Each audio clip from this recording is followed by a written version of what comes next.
3 документа.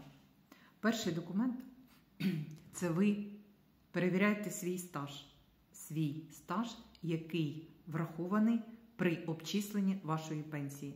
Довідка про стаж врахований для обчислення пенсії. Якщо ви заходите в електронну пенсійну справу, сама нижня довідочка.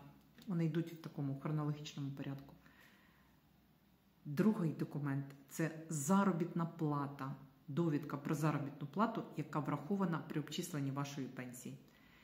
Взявши ці 2 документа, ви перевірите ці всі дані, вони зведені до одного єдиного протоколу про нарахування вашої пенсії. І все. Ще раз, 3 документа. Перша – довідка про стаж врахований, друга – довідка про заробітну плату, яка врахована, і третій – протокол обчислення вашої пенсії. І все у вас буде добре.